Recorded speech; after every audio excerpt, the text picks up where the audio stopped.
നമസ്കാരം മക്കളെ. Art integrated പ്രൊജക്റ്റിനെ കുറിച്ച് നിങ്ങളിപ്പോൾ കേട്ടിട്ടുണ്ടാവും മറ്റു പല സബ്ജക്റ്റിലൂടെ അല്ലേ? മലയാളത്തിലും ആ ഒരു പ്രൊജക്റ്റ് നാം ചെയ്യേണ്ടതാണ്. കൊറോണ വൈറസ് എതിരെ അതിജീവനത്തിന്റെ പാതയിൽ, കൊറോണ വൈറസിനെതിരെ അതിജീവനത്തിന്റെ പാതയിൽ, ഇതാണ് നമ്മുടെ ടോപ്പിക്. അതിനെക്കുറിച്ചൊരു പോസ്റ്റർ നിർമ്മിക്കുക. കേരളത്തിലെയും ഹിമാചൽ പ്രദേശിലെയും എല്ലായിടത്തും ലോകമെമ്പാടുമുള്ള ഉണ്ടായതാണല്ലോ. അപ്പൊ നമുക്ക് കേരളത്തിലും ഹിമാചൽ പ്രദേശിലുമുള്ളവർ ചെയ്തത് എന്തെല്ലാമാണെന്ന് പോസ്റ്ററായിട്ട് കാണിക്കാം. എന്താണ് അതിജീവനത്തിനായി, കൊറോണ വൈറസിനെതിരായി നാം ചെയ്തത്? ഏറ്റവും പ്രധാനമായിട്ട് ചെയ്തത് നമ്മൾ സാമൂഹിക അകലം പാലിക്കുക, അതുപോലെ തന്നെ കൈകളെല്ലാം പുറത്തുനിന്ന് വീട്ടിലോട്ട് വരുമ്പോൾ കൈകളെല്ലാം ശുചിയാക്കുക, മാസ്ക് ധരിക്കുക, ഇത്തരം കാര്യങ്ങൾ. ഇതിപ്പോ ഏത് സംസ്ഥാനമാണെങ്കിലും ഇത് തന്നെയായിരിക്കും. അപ്പോ നമ്മൾ തയ്യാറാക്കുന്ന പോസ്റ്ററിലെ പിക്ചറുകൾ ഒട്ടിക്കാം. പിക്ചറുകൾ ഒട്ടിക്കുമ്പോൾ അത് നമ്മുടെ കേരളത്തിലെയോ ഹിമാചൽ പ്രദേശിലെയും ആളുകൾ നിൽക്കുന്ന പിക്ചർ ഒട്ടിച്ച് അതിന്റെ മുകളിൽ നമുക്ക് എന്തെങ്കിലും ക്യാപ്ഷനായിട്ട് എഴുതാം. ഇനി പിക്ചർ ഇല്ലെങ്കിലും നമുക്ക് ക്യാപ്ഷനായിട്ട് തലക്കെട്ട ഒരു പോസ്റ്റർ അല്ലേ, 2-3 വാക്കുകൾ മതി, ഒരു സെന്റൻസ് ഉണ്ടാക്കി അത് നമ്മുടെ കേരളത്തിലെ ഭാഷയിലും ഹിമാചൽ പ്രദേശിലെ ഭാഷയിലും എഴുതി പോസ്റ്റർ നിർമ്മിക്കാം. അപ്പോൾ പോസ്റ്റർ തയ്യാറാക്കുമ്പോൾ ശ്രദ്ധിക്കേണ്ടത്, ഒരു ചാർട്ട് പേപ്പറിന്റെ പകുതി എടുത്ത് അതിൽ പോസ്റ്റർ തയ്യാറാക്കാൻ പരിശ്രമിക്കാം. ഏവർക്കും മനസ്സിലായെന്ന് കരുതുന്നു. നന്ദി.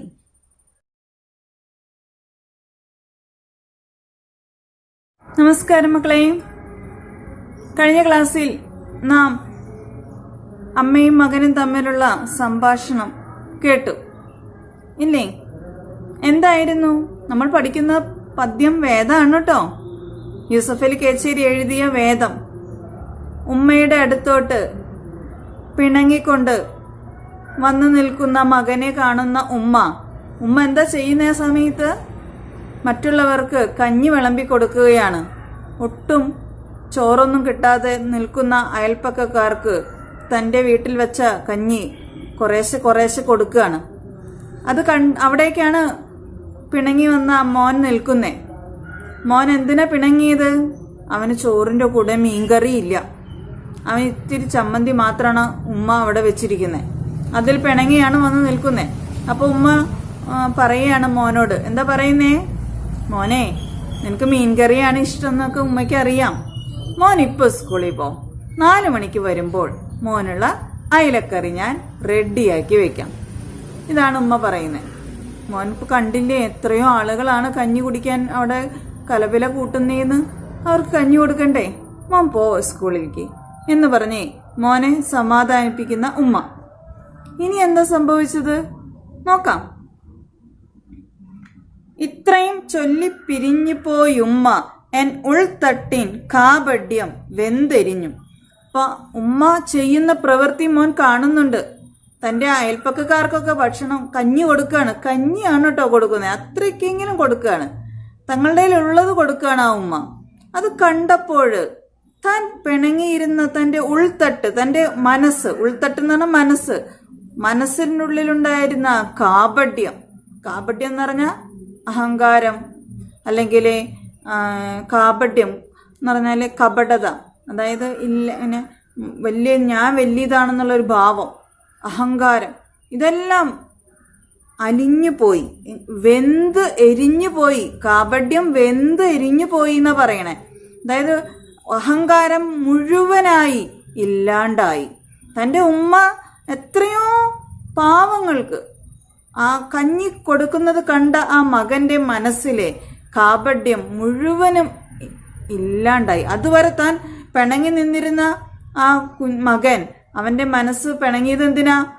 ചോറ് കിട്ടാഞ്ഞിട്ടല്ല, കൂടെ മീൻകറി ഇല്ലാത്തത് കൊണ്ടാണ്. ഇപ്പൊ ചോറ് പോലും കിട്ടാതെ ആ വിഷമിക്കുന്ന ആളുകൾക്ക് കഞ്ഞി കൊടുക്കുന്ന ഉമ്മയെ കണ്ടപ്പോ അവന്റെ എല്ലാ അഹങ്കാരവും ഇല്ലാണ്ടായി. ഇത്രയും ചൊല്ലിപ്പിരിഞ്ഞ് എന്താണ് ചൊല്ലിയത്? മോനെ, നീ സ്കൂളിലോട്ട് പൊക്കോളൂ, തിരിച്ചു വരുമ്പോ മോന് ഞാനും 4 മണിക്ക് വരുമ്പം അയിലക്കറിയൊക്കെ ഉണ്ടാക്കി വെക്കാം കേട്ടോ ഇങ്ങനെ ഉമ്മ പറഞ്ഞിട്ട് ഇത്രയാണ് പറഞ്ഞത്. ഇത്രയും പറഞ്ഞ് പിരിഞ്ഞു പോയി എന്ന് പറഞ്ഞാല് ഉമ്മ അവരുടെ അടുത്തോട്ട് പോയി, കഞ്ഞി കൊടുക്കാൻ വീണ്ടും പോയി. അപ്പോൾ അവന്റെ മനസ്സിലെ എല്ലാ അഹങ്കാരവും ഇല്ലാണ്ടായി, വെന്തെരിഞ്ഞു അടങ്ങി. ഉണ്ണാവ്രതവുമായി അന്യരെ ഊട്ടുന്നൊരെന്നുമ്മ തൻ യജ്ഞം കണ്ടു നിൽക്കെ. ഉണ്ണാവ്രതം, ഉണ്ണുന്നില്ല എന്ന് വ്രതമെടുത്തുകൊണ്ട്, അതായത് ഞാൻ ഉണ്ണുന്നതിന് മുമ്പ് എനിക്ക് മറ്റുള്ളവരെ ഊട്ടണം എന്ന് ചിന്തിക്കുന്ന ആ ഉമ്മ, വ്രതവുമായി അന്യരെ ഊട്ടുന്ന ആ ഉമ്മയുടെ യജ്ഞം, ഉമ്മയുടെ ആ പ്രവൃത്തി കണ്ടിട്ട് നീറുമെന്നുള്ളം, എൻ്റെ മനസ്സ് നീറിപ്പോയി. ഉള്ളം മനസ്സാകെ നീറിപ്പോയി. നീറുമെന്നുള്ളം കുറുകി, വിഷമിച്ച് കുറുകി ഒതുങ്ങി. പഴയരി ചോറെനിക്കുണ്ടല്ലോ വേണ്ടുവോളം, എനിക്ക് ചോറുണ്ടല്ലോ, ചോറ് കഴിക്കാൻ കിട്ടുന്നുണ്ടല്ലോ, വേണ്ടോളം ചോറുണ്ണാൻ കഴിയുന്നുണ്ടല്ലോ. അതുപോലും കിട്ടാത്തവർക്കല്ലേ തൻ്റെ ഉമ്മ ഈ കഞ്ഞി കൊടുക്കുന്നേ. അത് കണ്ടപ്പോ താൻ എത്രയോ മോശപ്പെട്ടവനാണ്, താൻ എന്തിനാണ് ഒരു കറിയില്ല എന്ന് പറഞ്ഞ് പിണങ്ങിയത്, എത്രയോ വലിയ തെറ്റാണ് താൻ ചെയ്തത് എന്നൊക്കെ ഒരു ചിന്ത ആ മകന്റെ മനസ്സിൽ കടന്നു വന്നു. ഉള്ളാകെ നീറിപ്പൊകഞ്ഞു, മനസ്സ് നീറിപ്പൊകഞ്ഞ് അവനാകെ അങ്ങ് ചെറുതായിപ്പോയി. പഞ്ഞക്കെടുതിയിൽ നീറുവോർ വറ്റില്ല കഞ്ഞിക്ക് ഇരുന്ന് വലഞ്ഞിടുമ്പോൾ. പഞ്ഞം എന്ന് പറഞ്ഞാൽ ദാരിദ്ര്യാണ്. ദാരിദ്ര്യം കൊണ്ട് പഞ്ഞക്കെടുതി, പഞ്ഞം കടന്നു വന്നിട്ട് അവിടെ ആകെ നഷ്ടമായി. ദാരിദ്ര്യമായപ്പോൾ അവിടെ ഒരു വറ്റില്ല, കഞ്ഞിവെള്ളം മാത്രമേ ഉള്ളൂ പലർക്കും. കോരി കൊടുക്കുമ്പോൾ ആ വറ്റ് അവിടെ എങ്ങാനും ഉണ്ടായിരിക്കും, അത്രേ ഉള്ളൂ. ആ കഞ്ഞി കുടിക്കാനായിട്ട് ഇത്രയും ആളുകൾ കടന്ന് കലപില കൂട്ടുമ്പോൾ ഞാൻ ചോറ് വയറ് നിറച്ച് ഉണ്ണാനുണ്ടല്ലോ, എന്നിട്ട് എൻ്റെ മനസ്സിൽ ഇങ്ങനെ തോന്നിയില്ലേ? എൻ്റെ ഉമ്മ ചെയ്യുന്ന പ്രവൃത്തി ഞാൻ ഒരു നോക്ക് കാണാഞ്ഞിട്ടല്ലേ ഇങ്ങനെ പിണങ്ങിയത് എന്നെല്ലാം ഓർത്ത് അവനാകെ വിഷമിച്ചു പോയി. പിന്നെ ഞാൻ വൈകിയില്ല. എന്നുടെ ചോറുമ ഉമ്മ തൻ പിന്നിൽ പതുങ്ങിയെത്തി. അതായത് അവൻ പിന്നെ ഒന്നും നോക്കിയില്ല, ഒട്ടും വൈകാതെ ഓടിപ്പോയി അവന്റെ ചോറുമായി വന്ന് ഉമ്മയുടെ അടുത്ത് പതുങ്ങി നിന്നു. ഉള്ളലിഞ്ഞ് ഓതിജൻ, മനസ്സലിഞ്ഞുകൊണ്ട് അവൻ ഓതി. അവൻ പറഞ്ഞു, എന്താ പറഞ്ഞേ? എൻ ചോറുമ കഞ്ഞിവെള്ളത്തിലിട്ട് വിളമ്പിക്കൊള്ളൂ. എന്റെ ചോറും ഉമ്മാ അങ്ങ് ഈ കഞ്ഞിവെള്ളത്തിലിട്ട് വിളമ്പിക്കൊള്ളൂ, അവർക്ക് വെച്ചിരിക്കുന്ന കഞ്ഞിവെള്ളത്തിലിട്ട് വിളമ്പിക്കൊള്ളൂ. പൊട്ടിക്കരഞ്ഞുമ്മ മാറോട് ചേർത്തെന്നെ കെട്ടിപ്പിടിച്ചു വിതുമ്പിമല്ലേ. ഉമ്മയ്ക്ക് സങ്കടം വന്നു തന്റെ മോന്റെ പ്രവൃത്തി കണ്ടിട്ട്. സന്തോഷം കൊണ്ടുള്ള സങ്കടമാണ് കേട്ടോ. ആ ഉമ്മ പൊട്ടിക്കരഞ്ഞുകൊണ്ട് ആ മകനെ ചേർത്ത് പിടിച്ചു. ഏതൊന്നറിഞ്ഞാൽ മറ്റെല്ലാം അറിയാം. ഏതോ ഒരു കാര്യം അറിഞ്ഞാൽ മറ്റെല്ലാ കാര്യവും അതിൽ അറിയാൻ കഴിയും. ഏതാണ് ആ കാര്യം? ആ വേദം, ആ അറിവ്. വേദം എന്നിവിടെ ഉദ്ദേശിക്കുന്നത് അറിവാണ്. ആ അറിവ് വിശപ്പെന്നറിഞ്ഞുകൊണ്ടാൽ, വിശപ്പാണ് മോനെ ഏറ്റവും വലിയ അറിവ്. വിശപ്പ് മനസ്സിലാക്കിയ ഒരു വ്യക്തി മറ്റുള്ളവരുടെ വിശപ്പ് കാണുവാൻ കഴിയും.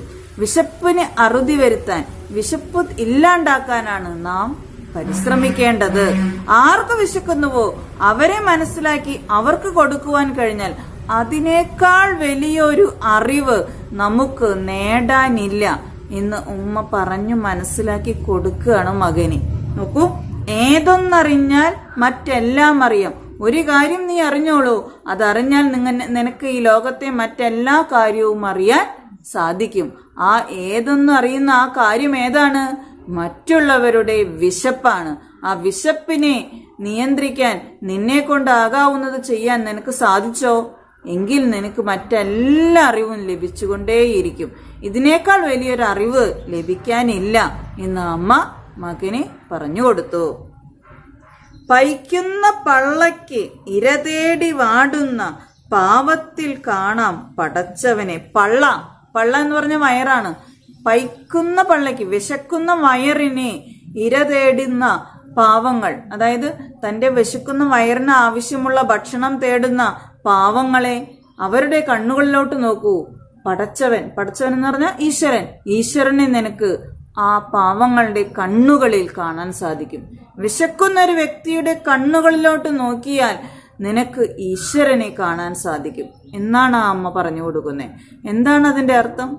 ആ അമ്മ പറഞ്ഞു കൊടുക്കാണ്, വിശപ്പ് അത് എന്തിനുള്ള വിശപ്പാണെങ്കിലും അത് നിവർത്തിച്ചു കൊടുക്കാൻ സാധിക്കുമ്പോഴാണ് നാം ഈശ്വരനെ കാണുന്നത്. അല്ലാതെ ഈശ്വരനോട് ഈശ്വര കാക്കണേ എന്ന് പറഞ്ഞ് പ്രാർത്ഥിക്കുന്നതിനേക്കാൾ, പ്രാർത്ഥിക്കേണ്ടെന്നല്ല കേട്ടോ, പ്രാർത്ഥിക്കണം, അതിനേക്കാൾ പ്രവർത്തനത്തിലൂടെ നാം ഈശ്വരനെ കാണിച്ചു കൊടുക്കണം.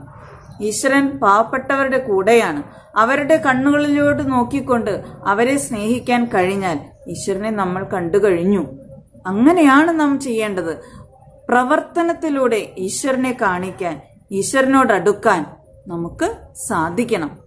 ഈ ഒരു കാര്യമാണ് ഈ പാഠത്തിലൂടെ ആ മകനെ ഉമ്മ പറഞ്ഞു കൊടുക്കുന്നതിലൂടെ യൂസഫ് അലി കേച്ചേരി നമുക്ക് ഓരോരുത്തർക്കും പറഞ്ഞു തരുന്നത്. ഏവർക്കും പദ്യം ഇഷ്ടമായല്ലോ? ഏവരും പല ആവർത്തി പദ്യം ചൊല്ലുകയും നോട്ട്സ് എല്ലാം പഠിക്കുകയും വേണം. ടെസ്റ്റ് പേപ്പറിന് ഉത്തരം എഴുതുമല്ലോ. അടുത്ത ക്ലാസ്സിൽ നമുക്ക് മറ്റൊരു പാഠവുമായി വീണ്ടും കാണാം. നന്ദി.